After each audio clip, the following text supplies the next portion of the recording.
Right, hello everybody. So today I would like to talk about a book by Dan Simmons called Hyperion. This is a science fiction novel written in the late 80s, considered to be a classic. It is a space opera.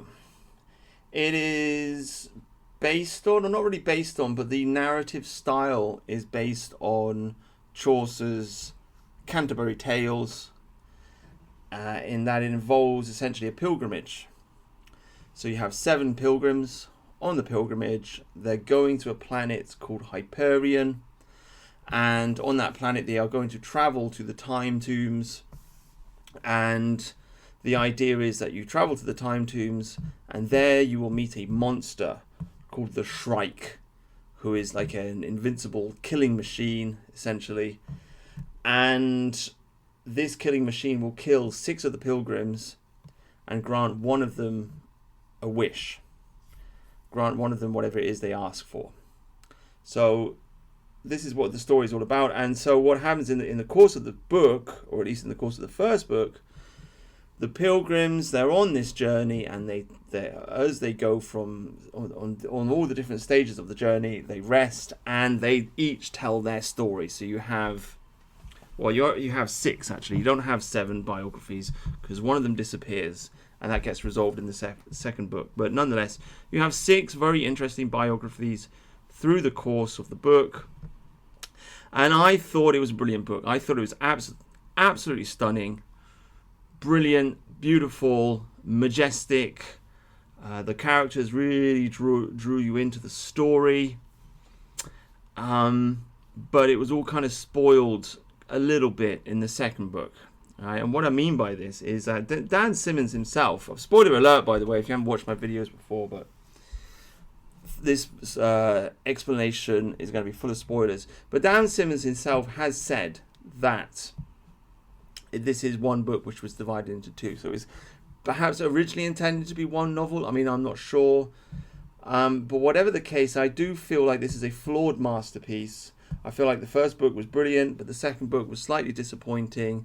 I feel like the editor should have come in and they should have chopped this down. The first book is like 700 pages long.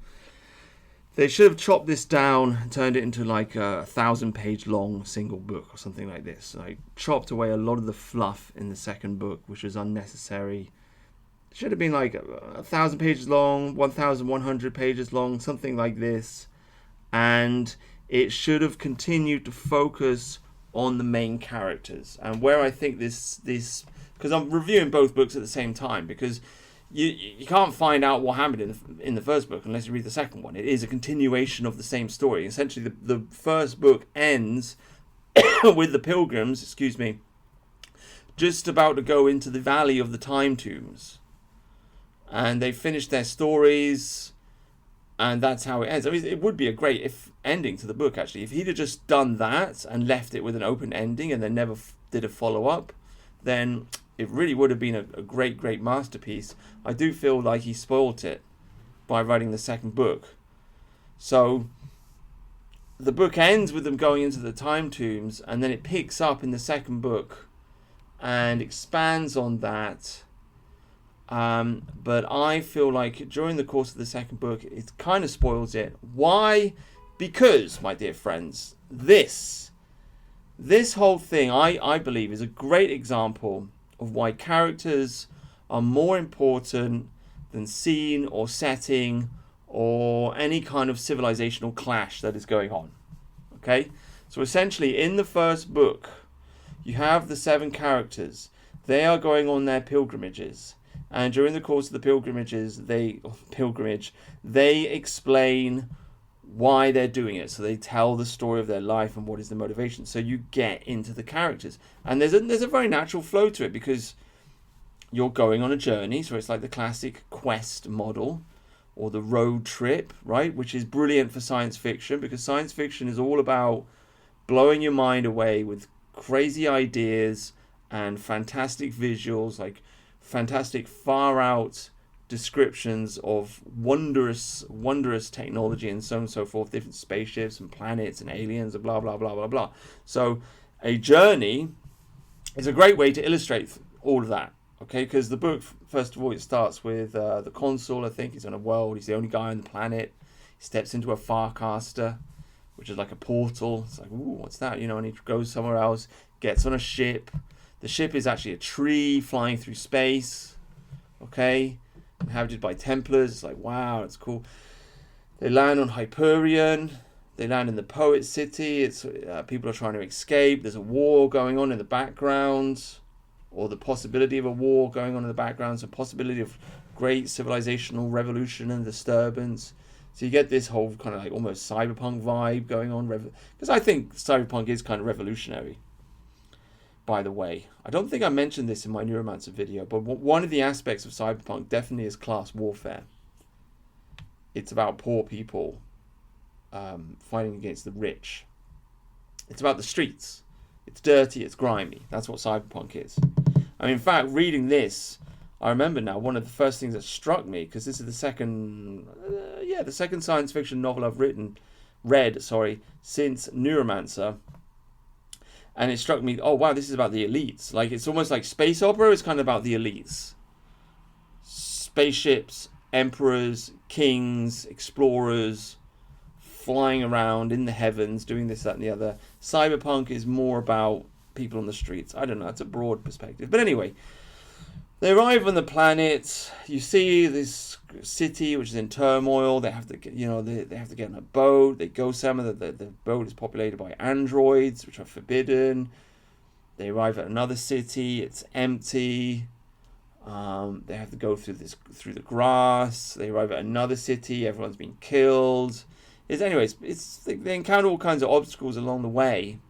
So you have this formation of the group kind of coming together as they overcome these obstacles. But then at the same time, as part of the story, you have this in-depth explanation of who they are and why they're there, right? Off the top of my head, well, they pick straws as to who's going to tell their story first. So one of the characters is a Catholic priest or some kind of Christian, and he tells the story of how somebody that he knows, a priest, traveled to Hyperion, went out into the forest somewhere. They have these fire trees, and it's crazy. They find this village of humans that's been there for hundreds of years, and they've essentially turned native, gone savage, and he finds them. And long story short, he's trying to figure out like what's going on with these people. They're so dumb, but he follows them underground, and there's a giant Christian cathedral underground, which was built thousands of years before Christianity ever arrived on Earth. It's like, whoa, cool. And then he ends up dying for some reason, and they take a crucifix off the wall. He meets the Shrike, and he puts a crucifix on him. And then he discovers that he's forced to be reincarnated again and again and again. The parasite will always bring him back. And each time he's a little bit dumber, essentially. So, I mean, I'm kind of hacking the story to pieces as I tell it. But it's an interesting story. You get into it, you're like, whoa, wow. You got another story. You got a Jew in there. His daughter is investigating the time tombs. She gets struck by a disease. Essentially, she's forced to age backwards. And they can't find any cure for it. And there's a whole religion that's sprouted up surrounding the Shrike, this demoniac creature that's going to kill them. And they say that it's a curse and a blessing at the same time. Anyway, in the end, she's getting younger and younger. So you have this very sentimental story, basically, of this man trying to find a cure for his daughter who's getting younger. She's losing all of her memories. And it's quite a touching story, and she gets down, she's almost going to be a baby until he comes on the pilgrimage to go and see the Shrike, to ask for deliverance for the child, essentially. You have another story, it's a poet, and he was raised on Earth, the original Earth. Earth in this universe has been destroyed. It actually hasn't. It's been transported to another part of the universe, of the galaxy, and you find that out later on. But whatever. He was raised on Earth in a rich environment. His mother put him on a spaceship to go somewhere else. He ended up arriving there, and it's a mining city, and it's just totally poverty stricken, and he loses his mind. He goes half crazy, but he ends up writing a poem, and it's a poem about the destruction of Earth, and it gets released like 200 years after Earth's been destroyed, and it's a big success, and he makes lots of money out of it. It becomes a huge celebrity, but he feels like he's got to write another poem, and he writes it, but the people don't want to listen, and he can't finish it, and he's got writer's block, and blah blah blah, and he wants to go on the pilgrimage so in order to write the poem, finish the poem. You got another character who is a warrior, Kassad, and he during the course of his battles, because a lot of these battles are simulated in cyberspace, so he fights in the Battle of Agincourt and different things like this, he meets this woman. She appears, and he falls in love with her, and they make love on the field of the battle, and this goes on throughout the course of his life. He ends up getting embroiled in a battle with the Ousters, who are like the alien monsters in this world, and he ends up meeting this woman on the planet of Hyperion, and she kind of turns into a monster. And it's all a bit weird. Actually, it never really gets explained how she turns into a monster. Like, what the hell is going on there? It doesn't really ever get explained, to be honest with you. It's kind of weird. He's like making love to her, and she turns into the Shrike. It's like, what the hell? That never gets explained. It's kind of funny. But anyway, he wants to kill the Shrike. He wants to kill the monster. Okay? So the poet wants to finish the poem. The Jew wants to save his daughter. The warrior wants to kill the Shrike. The Catholic wants to, he's got this parasite on him, and he keeps taking birth again and again, and he wants to be released. He wants to die. And then there's another character who is a female, kind of femme fatale. She's raised on a high gravity planet, and so she's very, very strong. And she's a detective. Her father was assassinated by artificial intelligences. Find that out later on. But anyway, she's a detective. And Keats himself, right? The title of the book is Hyperion. It's named after a poem by John Keats, the famous English poet, English romantic poet. It's an unfinished poem. It describes essentially the fall of the Titans. Okay, so it's kind of like Milton's Paradise Lost. Well, I mean, it's according to Keats himself, it kind of is. But it's about the fall of the Titans. It's about Zeus and the other gods essentially tearing them down out of heaven and casting them out, right? And so the planet Hyperion is named after Keats. One of the cities in the planets is named after Keats. This is the thing about Dan Simmons, like he takes all these old references to old poems and he kind of mixes it in there, makes you think. It's kind of good. It definitely adds depth to the novel. I think maybe there's a little bit too much of that. But anyway, the detective lady, she is approached by somebody who says he's been murdered, but he can't remember how he was murdered or what happened. And anyway, she follows him, and they figure it out that basically he's not an android, he is human, but he's kind of like half artificial intelligence, in like half of his mind is kind of like in the data sphere, right? Even though he's flesh and blood. And he feels like somebody's killed him, and so she falls in love with him. She goes through the investigation. He ends up dying, and she goes on the Shrike. Basically, to be honest with you, I'm not even sure why she goes on the Shrike. Why she goes on the pilgrimage to see the Shrike, to finish the mission, sort of. But nonetheless, these are the 6 characters, and the 7th one is the... Oh, sorry, I missed one. The last one to tell his story is the consul, and he's like a diplomat, and he's been sent on the mission. He's a traitor. He tells a story of how he grew up on a very, very... No, actually, he didn't. Let me get this straight. The thing is, we live in this... Humanity is spread across the stars. There's a massive, massive empire. There's like 150 billion people in it.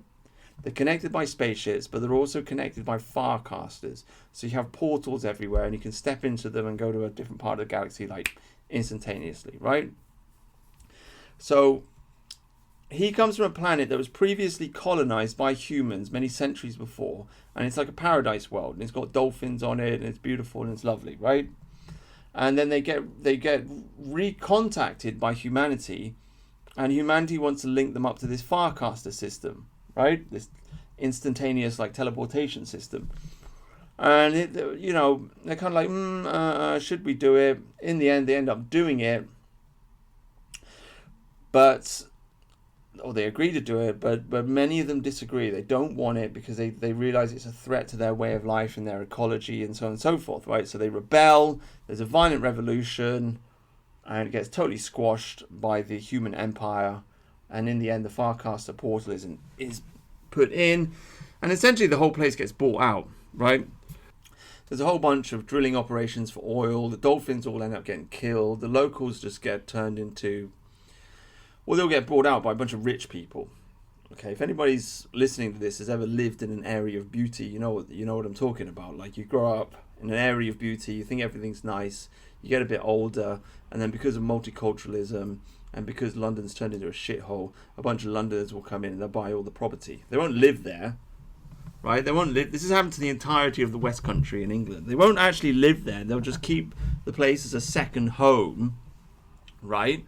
And so it'll make it impossible for you to buy a place, right? They'll trash the local economy because no one's in the town. They'll turn an entire town into a tourist town, a shell of its former self. This is what these people do. They're horrible. So essentially this happens in the book. And, sorry, yeah, I just had to look this up because I just think this guy's kind of epic. And John Muir, this guy was some of the inspiration for the book. He is, you can look up his Wikipedia page, but essentially he was a naturalist, an environmentalist, and an advocate for the preservation of wilderness in the United States. This guy was originally from Scotland, traveled to America, and helped to create the national parks in America, essentially. Helped to preserve the wilderness. So this is part of the inspiration for the book. I guess kind of like Dune. You know, Frank Herbert was inspired by sand dunes and the ecology of the sand dune and so on and so forth. In a similar way, Dan Simmons was inspired in a way by John Muir. I mean, you could even say, what's that? Moebius. Moebius, the famous French science fiction comic book writer and artist. He did a comic book called Eden, which I think I reviewed once. Maybe I'll go back and review it again because it's such a beautiful story. Also inspired by environmentalism. So I guess there is, I guess naturally in science fiction you're going to have some kind of environmentalist streak is going to enter in there, especially if you're creating a space opera or something like that, because the subject matter of terraforming worlds, exploring strange new worlds, and what should we do? Should we preserve these worlds? Should we not preserve these worlds? This is going to come, this question is going to pop up. Anyway, so this is one of the underlying philosophical questions in this book. Anyhow, point being, we go on the pilgrimage, and the last guy to tell the story, he is from a world which suffered from this great environmental harm because it joined the Farcaster system. And he sucked it up, kept quiet about it, managed to get promoted. He became a famous diplomat, and then finally, in his old age, he was given the opportunity to go on a mission and to meet the Ousters. The Ousters are like the threat to humanity at this point. But interestingly enough, they're not actually aliens, they're actually humans, but they've left the hegemony and they're out there in outer space, living in outer space in swarms, living in spaceships, and they just don't want to be associated with humanity. But it's said that they're barbarians, but they're not really. So he goes there to meet them, and he kind of double crosses them as well. So it's like a double cross, right? A triple cross, or whatever you want to call it. So that's the sixth character. But anyway, the points. I don't want to go over the entirety of the plot because it's too deep and it's complicated and whatever. But the point I'm trying to make, my dear friends, is that the first book is fascinating.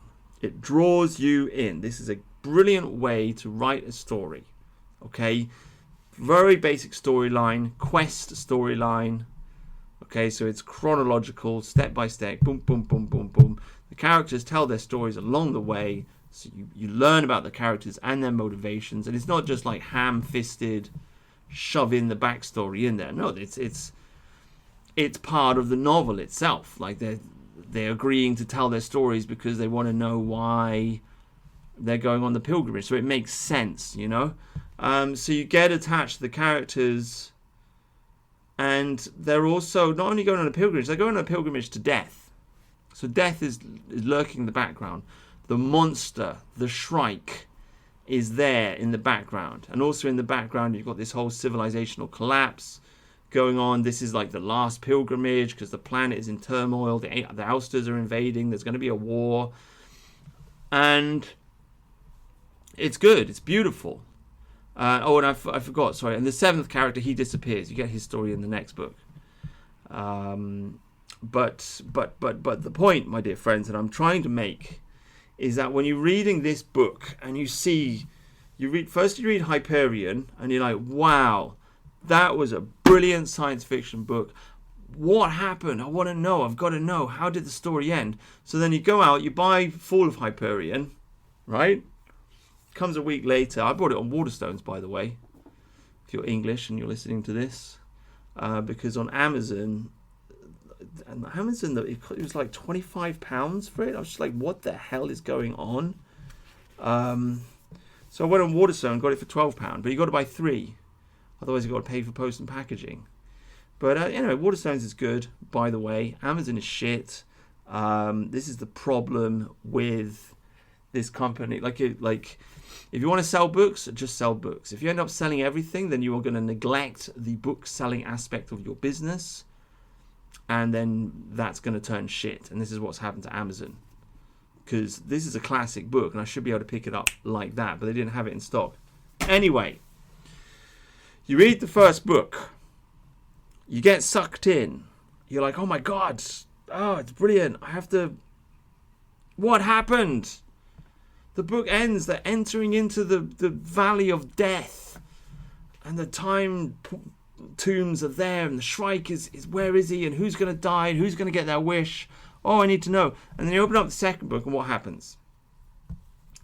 The focus is no longer on the main characters. The focus shifts to the wider universe as a whole. And what I mean by that is essentially 2 new characters are introduced, which is a terrible way of telling a story, by the way. In fact, interesting enough, on I think it's Amazon Prime, last night I just watched The Matrix Reloaded, okay, but I didn't actually watch it. What I did is I skipped the scene in Zion because it's totally uninteresting and I couldn't care less about it, and I jumped to the scene with Neo.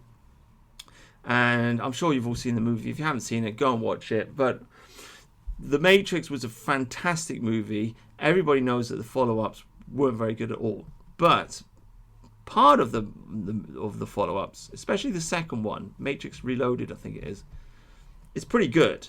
Okay, the section of the second movie that's got Neo in it is pretty good. It's like standard Matrix. They're in the Matrix. There's kung fu. There's fighting.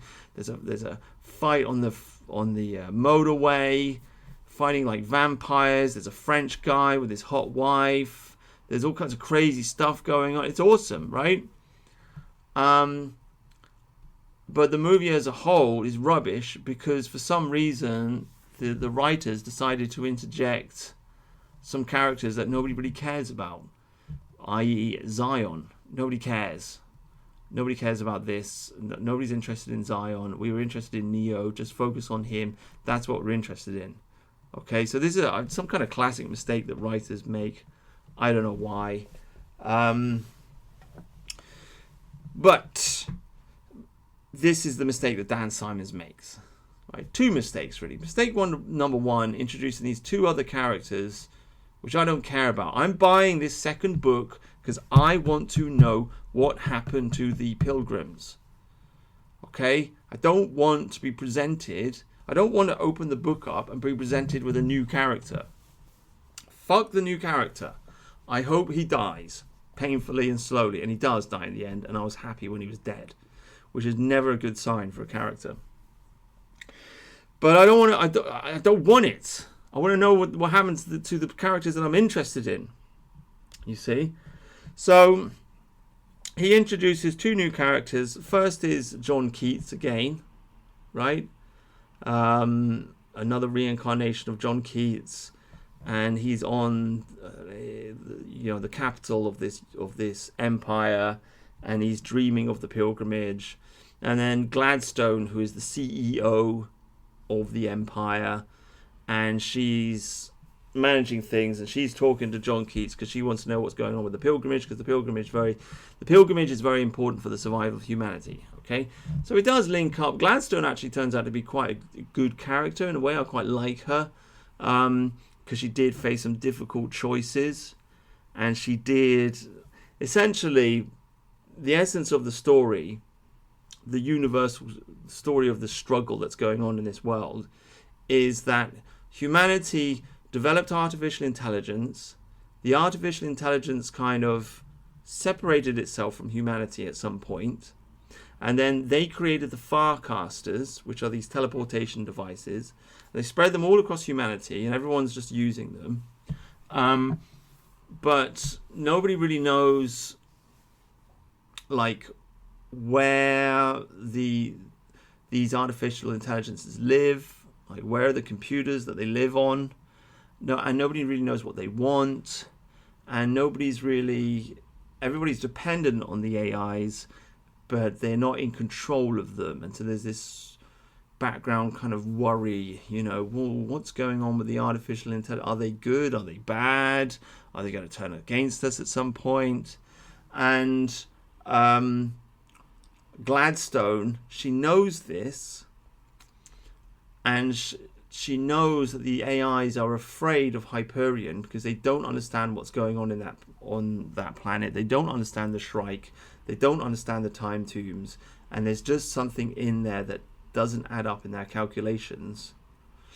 And so she deliberately starts a war with the Ousters over Hyperion in order to introduce Hyperion to the Farcaster system, because currently it's an outworld, it's not connected to the network, in order to force the hand of the AIs, essentially. And basically she is of the opinion that humanity is under threat. These artificial intelligences are the real threat to humanity, but humanity is just ignoring this problem. They're hiding, and they're not dealing with it. So she starts the war. She organizes the pilgrimage, and she does it all in order to resolve the AI problem. So she keeps this all very, very hidden and secret inside her. So she's quite an interesting character. And at the end of the book, of course, it's revealed that the AIs actually live within the Farcaster system somehow, and they are scheming to create an even greater artificial intelligence, some kind of god creature. And there's a civil war between the AIs and blah blah. It gets all a little bit murky, and I wasn't really too interested in it, to be honest with you. It's a bit like, okay, whatever. But she has to make a difficult decision, and she destroys all the Farcasters. Okay, she gives the order to the army by paper, so the robots can't see it. Destroys all the Farcasters, and essentially plunges the human empire back into chaos because they're so dependent on these teleportation devices, but releases humanity from the grip of the AIs. So she makes a very difficult choice at the end, and so she is kind of a great character. So, but I don't know, I just wouldn't have written the book in that way, because what happens is the second book starts with the poet, and he's like blah blah blah. He's telling his dreams of the pilgrimage to Gladstone, and I'm thinking, I don't want to hear your dreams of what is happening. I want to be like on Hyperion. I want to be there with the characters that I was reading in the first book. I don't want to get this second-hand account of the events by this arsehole character that you've just created. Right? And then there's the other problem. Even though Gladstone, I thought she was a good character, there's all these scenes. She's in the room with all the generals, and there's like 2, 3, 4, 5 generals and whatever. And you don't know their names. And they just talk. It's like a talk thing, and it's kind of boring, kind of sucks. Difficult to keep track of who's who. That part kind of sucks. But the point is, the first book was good because of the characters. The second book, you've got 2 new characters introduced, which I'm not really that interested in. You pushed the main characters to the background, and also the momentum of the novel just kind of hits like a brick wall, because they get to the time tombs, but then the time tombs are closed, and then they're just kind of like muddling around, and they're looking for the Shrike, but the Shrike's not there. And then there's this whole other plot where they're like, oh, let's get the spaceship and we can go and get something to eat. You know, it's supposed, like, you're going there to die. You're going there to die and to get whatever it is the Shrike has promised to give you. This is what you're doing, and now you're fuddle-duddling around saying, oh, can we call up the spaceship and get something to eat and get some blah blah. It's just, the book lost its momentum, essentially, right? And then it turns into a giant space battle between the Ousters. They're attacking humanity. It's an existential event, and it's kind of exciting. It's kind of cool. It's kind of interesting. But what I really learned from reading these 2 books is that human personality and the human story, the individual human story, trumps all of these war stories, right? Any kind of vast story about collapsing civilization and war and chaos, it's kind of interesting, but it's not as interesting as the Jew with his daughter who's aging backwards. That was much more interesting. That was much more emotionally engaging than the war, which is why I think, and I've said this before, which is why I liked Akira so much. Okay, because the girl in Akira, she's interested in the war or the revolution that's going on in that city. Okay, she's caught up in it. She's all idealistic, but the main character of the story, he's not bothered. He's just interested in the girl and his gang, his biker gang, and his friend Tetsuo and what have you. He doesn't care. He couldn't care less about the economy, right? He ends up chasing after this girl because he fancies her, basically. And then he ends up getting sucked into this battle because of his friend Tetsuo. So he grounds the story in real personal interest. And that's why the story works, you see. Another example is Dr. Zhivago. And I haven't actually read the book, but I have seen the film. And I keep bringing this up again and again when I want to make this point. And that is, essentially, it's a love story set in the background of the whole Bolshevik revolution and all of that. But what captures you is the revolution. What captures you is the emotional connection between the characters. The revolution is in the background, right? And it makes the characters and their romance seem so much stronger, because it's like me and you against the world. Like, all the world is in chaos, but we can kind of ride it through, this kind of thing. So, war, revolution, alien invasion, existential threat from artificial intelligences, all of these things are brilliant, fantastic, interesting subject matters, but they are always going to be secondary to the human relationships. You've got to keep them primary in your story, and then just have that stuff in the background. And if it's in the background, then it's juicy, and it adds flavor and adds spice. If you bring that forward into the foreground and push the characters into the background, then the story's like, oh God, like, do I really care if the aliens kill all the humans? No, not really, because it's just a book, and like, blah, blah, blah, blah, blah. So I think it's a flawed masterpiece. I would like to rewrite it. If I was a billionaire, I'd turn it into you couldn't do it in a movie. You'd have to do a series. You know, you have to like 10 hours to get this done properly. But yes, and I think, I'd like to rewrite the whole thing. Basically, this guy needed an editor just to sit him down and say, "Look, mate, like you've got something fantastic here, but it's not quite done. It's not quite perfect." Another point which just left a really bad taste in my mouth was just the end of the story, where like the last 10 pages just turns into this huggy, kissy, "Oh, mwah, I love you. I'm gonna miss you, my dear friend," kind of bullshit. It's like, what the fuck? What the fuck is this? Okay, some of the characters are dead, but the ones that remain, they're stuck on Hyperion, and now they're all best friends and they love each other, right? And some of them are going to get on a spaceship and fly back to wherever, and some of them are going to stay in Hyperion, and they all get together and they have a drink. Oh, my friend, oh, the journey we had, and it's like, fuck off. Do you know what I mean? Like, this is not what I was looking for in this story. Okay? Maybe that worked in Lord of the Rings, and it kind of did. That's a different type of story. This should have been a tragedy, because it presented itself as a tragedy. And what I mean by that is that originally in Greek drama, you've got the comedy or you've got the tragedy. In the comedy, generally somebody gets married and everybody's happy and they laugh at the end, right? In the tragedy, everybody dies. That's the point, right? The horror genre itself is kind of a tragedy. The slasher is kind of a tragedy. Like Macbeth, right? Tragedy. It's got a ghost in it. So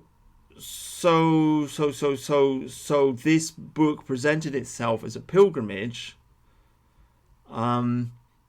to the Shrike, and the Shrike was going to kill them. One of them was going to get the wish, and so all of them, they should have expected the death. I do feel like the author, the teller of this story, kind of avoided death. Like, he got really close to death. There was something profound here. There's definitely something profound in that 7 people going to sacrifice themselves. Or you got a 1 in 7 chance that you make it and you get what you want, right? They're willing to take the risk. They're willing to go on the pilgrimage. They're willing to get murdered, put onto the famous tree of pain, which is like a 7-kilometer tall tree with iron spikes in it, and you get shoved onto it, and you're just like suffering for all of eternity. They run the risk of all of this happening.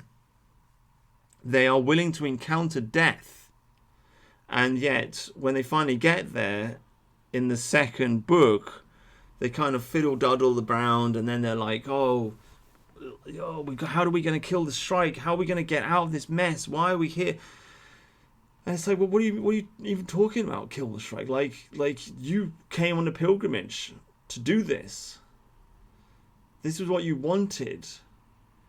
So it doesn't really make sense. I do feel like the author just, I don't know if the guy's an atheist or not. Most science fiction authors seem to be. There is this whole subplot in the book about how the artificial intelligences create gods, and the AI god fights with the human god, and both of these gods are evolving. Like, this is just silly and retarded. God does not evolve. God, by definition, is something that has always existed and always will do. So there's that going on in the background. I mean, it is an interesting concept. Like, mankind creates artificial intelligence. Artificial intelligence creates an energy being, or whatever. I mean, if you think about it, AI kind of is an energy being, isn't it? It's made out of electricity in a way, so it's almost there. Just got to drop the hardware, I suppose. But I just the first book is very sober. The first book is a confrontation of death. The second book is flapping around and trying to save humanity, and I feel like there's a missed opportunity there.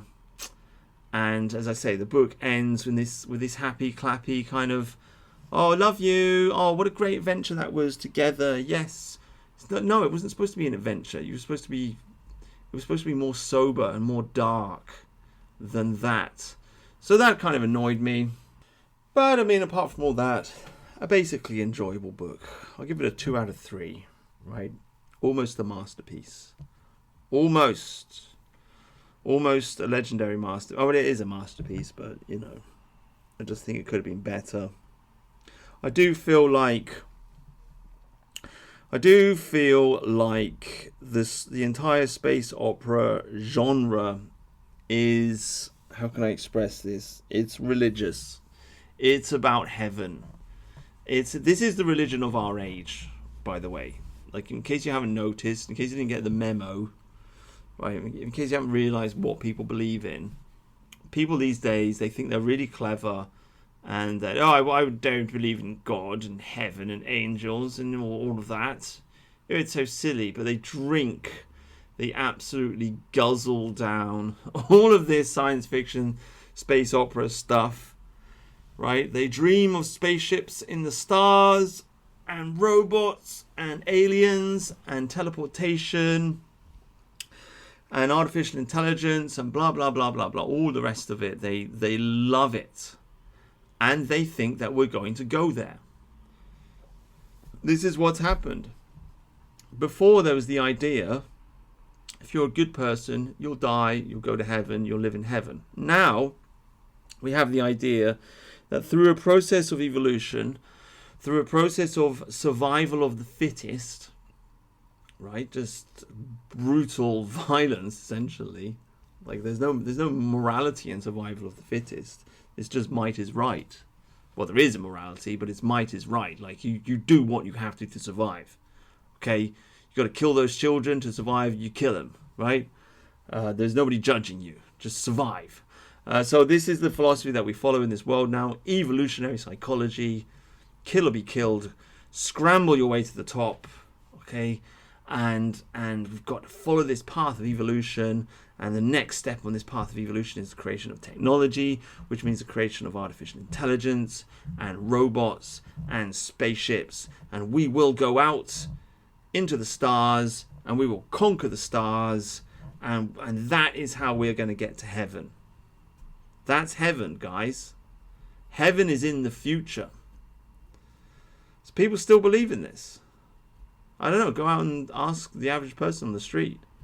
Do you think we'll make it to Mars one day? Do you think we'll live on Mars one day? Do you think we'll make it out into the galaxy? And they'll go, yeah, we'll get there. Yeah, we'll get there eventually. What the fuck are you talking about? Who says we're going to get there eventually? It's your religion now. This is what people believe in. So people do kind of believe in an afterlife. Or at least they believe in heaven.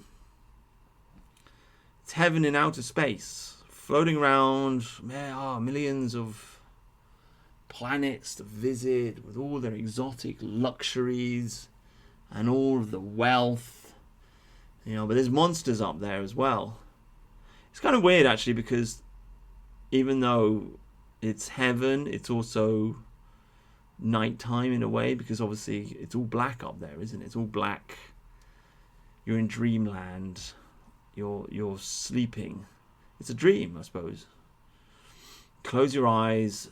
You see the black, you see the darkness, you see the stars in the sky, and you're dreaming on your heavenly spaceship, floating through the stars, all quiet, all peaceful and quiet, in luxury. Anyway, point being, that's what all these space operas are about. It's heaven for the atheist. Okay? Mankind is now God. Mankind has become God. We don't need God anymore. We have evolved. We are God, and we create things. And this is what the book's all about. This is why it's called Hyperion. I'm assuming. What is the story of Hyperion? It's the story of Kronos' children overthrowing Kronos. Okay, so Kronos is a Titan. It's Saturn. It's old Father Time. And obviously he kills his children, but one of them escapes, Zeus, and he comes back and he kills his father, fights a war against the Titans, and casts them out of heaven. So it's the children overthrowing the father. It's the creation of the father overthrowing. It's the creation of God overcoming God, something like this. So we're the children, we're the Titans, essentially. We're the Titans in this story.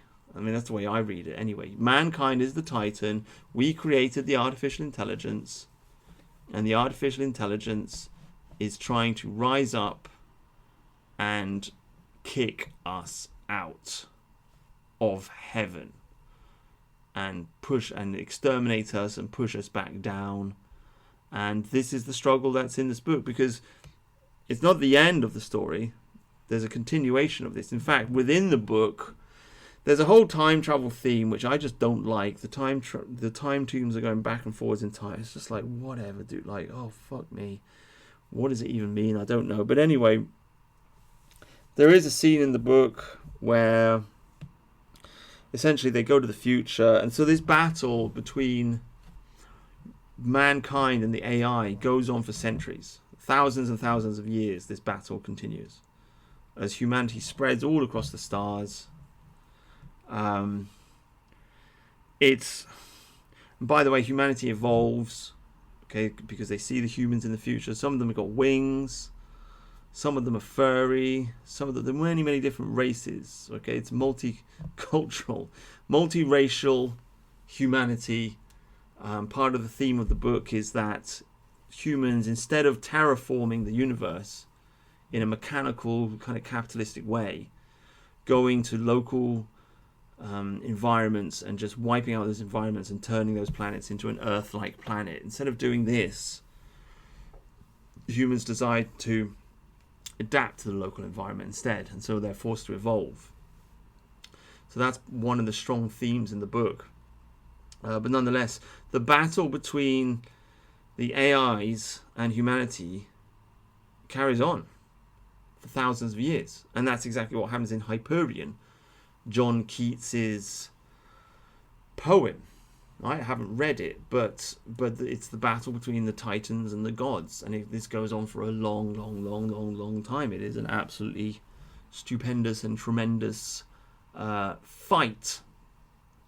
So that's what this story is all about, and I think the humans win in the end, which is not what happens in Greek mythology.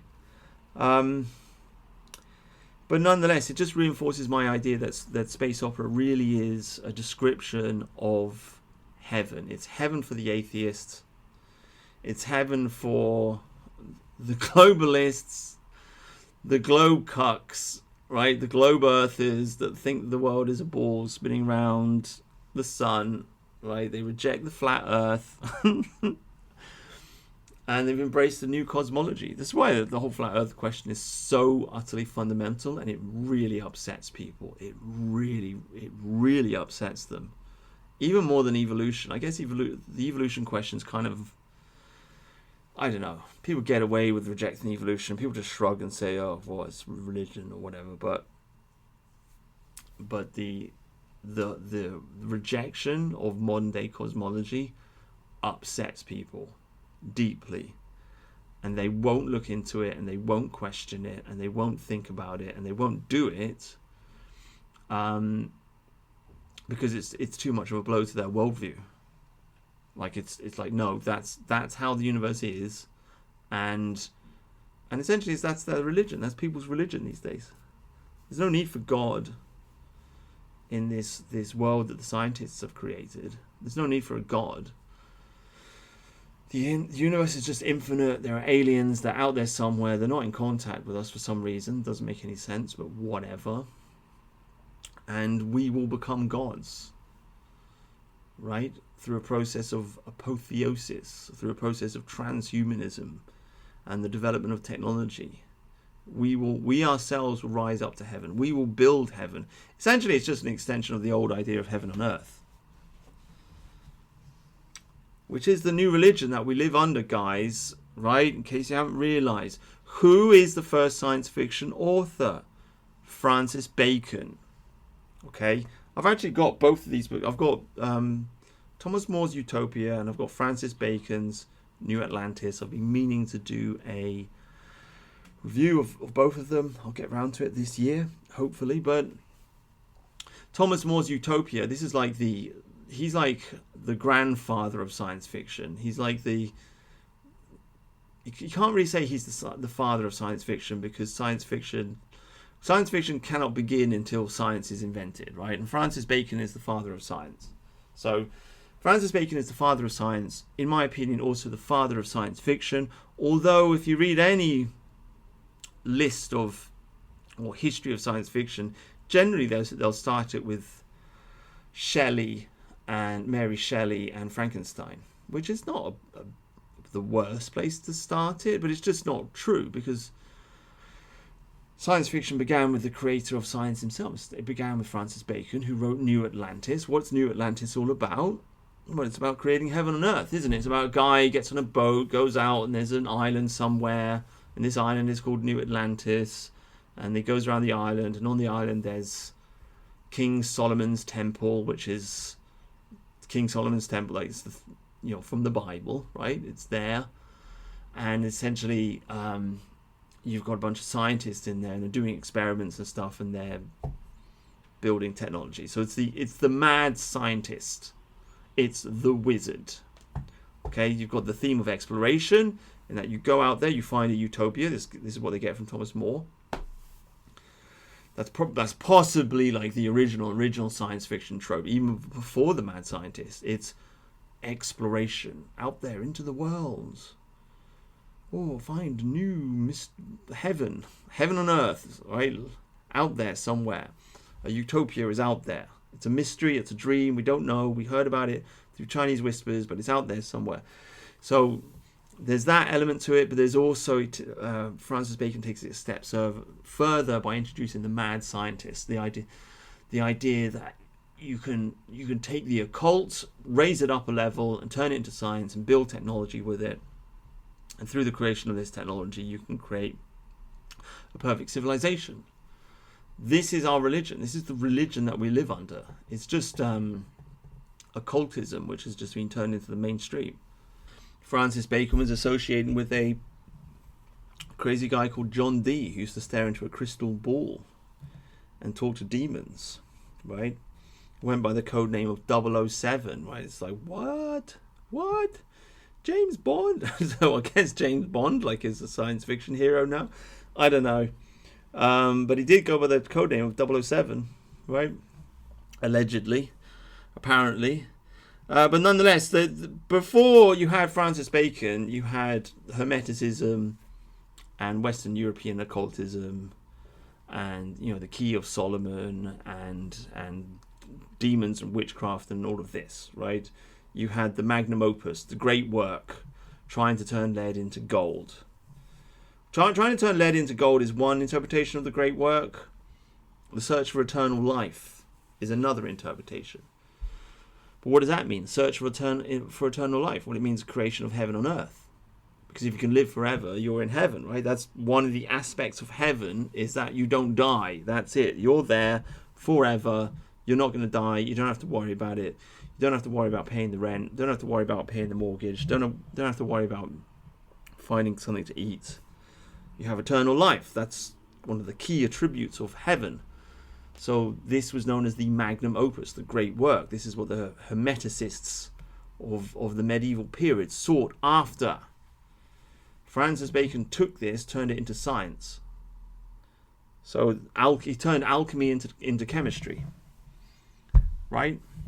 And it was all about the search for utopia. And following in his footsteps came Newton, and came this new understanding of the universe, where there's no heaven, there's no hell anymore. There's just a globe floating through infinite space. Right? There's only a heaven. There's only a heaven. There's no room for hell. There's no room for getting punished for doing bad things. Right? No, we don't need that anymore. We'll throw morality out the window. There's no real right or wrong. There's only heaven, and we've just got to create the technology which allows us to fly up there, and then we can live forever in the stars. Okay? And I mean, why would I read a science fiction book, a space opera, if I don't really believe in it? Well, because it's fun, basically. It's fun. But it is just silly fun. You've got to remember that at the end of the day. And you've got to realise that this is essentially a religious book. Tell this to any science fiction lover and they will squeal like a pig and say, no, it's not. But it is. It really is. It's really no different to the Greeks sitting down. And the Greeks I find very interesting because they worship the gods, but they also wrote stories about the gods. And they didn't pretend to be prophets. Right? They didn't say, oh, I saw this in a vision. No, they were poets. So they had a creative license that they could apply to their gods, you see. And this is the same thing. They're poets describing... Dan Simmons is a poet describing heaven. The Farcast. I mean, it's a wonderful idea, isn't it? Come on. Imagine it. Imagine you've got these portals everywhere and you can just step inside and then you're on, the other part of the galaxy, on some other world somewhere. It's like, wow. And then you step into another portal and you're somewhere else and you step into another one. It's like, boo, boo, boo, boo, boo, boo. I mean, imagine the wealth. Imagine how many places you could explore. How many different realms with different gravities and different air and different cultures and different blah. It just goes on forever and ever, right? I guess that's another aspect, isn't it, of this scientific version of heaven. The universe is infinite, okay? In the old heaven, you get eternal life in heaven, but heaven's not really infinite. It's just a really nice place that's in the sky somewhere. But in the scientific, globalist, modern cosmology version of heaven, you have an infinite universe, an infinite playground for you to explore. No end to your carnal desires. You can have sex in the stars forever with green alien women, okay? Straight out of Star Trek. Fleshy native women on the planets out there, and nobody will ever hurt you because your technology will be superior to them. I mean, maybe there's just it's an imperialism, isn't it? You just want to be the emperor. That's the real dream, isn't it? Subjugate all the other races out there. But I guess Dan Simmons is rejecting that here. He's saying, no, we have to evolve and coexist with the aliens and so on and so forth. But there you go, guys. Anyway, 57 minutes. There's some thoughts for you on Hyperion. Brilliant book. Loved it. Flawed masterpiece. If there's any lesson that can be learned, it's that you have to put the characters first. That's the interesting part. The war and the clash and the violence, it's got to go in the background. And these two books, Hyperion and I can't even remember what's the second one called. Fall of Hyperion. Yes, this is just a great example of that. It's a great example of that in the flesh. So that's it. I don't really have anything else to say. I kind of milked that as far as I can, I think. I'm reading Lewis Carroll next. Alice in Adventures of Alice in Wonderland, Through the Looking Glass. So we'll do that. We'll get through Christmas. We'll continue on the path of knowledge. In case you don't know, this is the path of knowledge, guys. You read a book, you do a video about the book. You read a book, you do a video about the book. You read a... you get the idea. Okay? You learn to open your mind and allow the ideas to come out and allow the ideas to flow. And the idea is that at the end of the year, you get a sense of satisfaction that you've actually done some reading and you've actually learned something and processed something and you're moving forwards, right? You're not just sitting there watching random YouTube videos, random documentaries, random this, that, and the other. No, you're reading the classics. And step by step, you are becoming educated and you are raising yourself up and you're putting yourself in a position where your opinion actually matters because you know what you're talking about, because you did your homework. This, my friends, is the solution to the problem of the internet. In fact, this is something which is talked about in this book, because the people of Earth are addicted to the Farcaster. They're also addicted to the data sphere. They're running around with their heads in the clouds in this endless, they don't call it the internet because this book was written in 1989, so that hasn't been invented, but they're glued to the mass media. They're glued to the mass media, right? Captivated by it and glued to it. Gladstone switches it off. I mean, I guess you could say this is like a Luddite novel in a way. You know? Turn against the machines. We reject your technology. We reject it. We will go back to basics. We reject the internet. We reject the Farcaster. Because she turns off the internet. That's what happens at the end of the book. Even the communication thing gets destroyed. They can't even, like, different planets can't even talk to each other anymore. So it is kind of a Luddite novel in a way. Some potent themes. Just would have written it a little bit differently.